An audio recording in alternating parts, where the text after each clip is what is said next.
एक गांव में दो व्यक्ति रहते थे। एक अमीर सेठ सुरेशचंद और एक गरीब मजदूर रामू। सेठ सुरेशचंद के पास बहुत जमीन जायदाद, खेत, दुकानें और गाड़ियां थीं।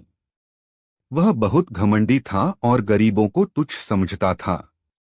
वहीं रामू एक सीधा सादा, ईमानदार और मेहनती इंसान था। वह रोज सुबह खेतों में काम करता, मजदूरी करता और अपनी छोटी सी झोपड़ी में पत्नी और दो बच्चों के साथ जीवन यापन करता। एक साल गांव में भयंकर सूखा पड़ा। न बारिश हुई न फसलें उगीं। धीरे धीरे लोगों के पास खाने के लिए कुछ नहीं बचा।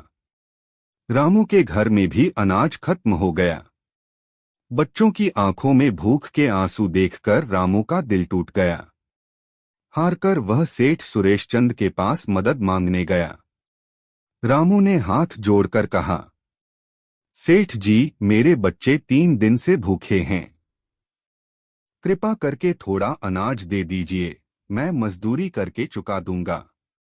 सेठ ने तिरस्कार भरी नजरों से रामू को देखा और कहा, काम के बदले अनाज चाहिए। पहले पैसे ला, फिर अनाज मिलेगा। मुफ्त में तो कुछ नहीं मिलेगा। रामू खाली हाथ लौट आया। अब गांव के कई लोग भूख से तड़पने लगे।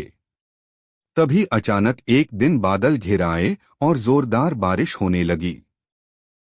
खेतों में हरियाली लौट आई।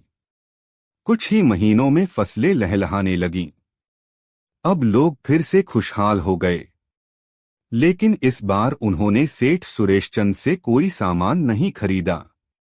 सबने मिलकर रामू को ही अपना अनाज बेचने का काम सौंपा, क्योंकि उसने संकट में सबकी मदद की थी, जैसे तैसे, थोड़ा थोड़ा बांटकर। धीरे धीरे रामू का नाम गांव में फैल गया और वह ईमानदारी व सेवा के बल पर समृद्ध होता गया।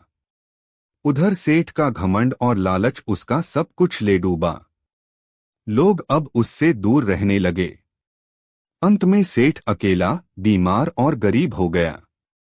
एक दिन रामू ने ही उसे अपने घर बुलाकर भोजन कराया और कहा, सेठ जी, जब हमारे पास कुछ नहीं था, आपने नहीं सुना।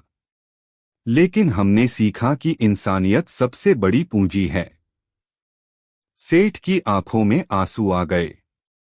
उसे अपनी गलती का एहसास हुआ। सीख है, घमंड और लालच कभी स्थायी नहीं होते। सच्ची दौलत दया, करुणा और सेवा में होती है।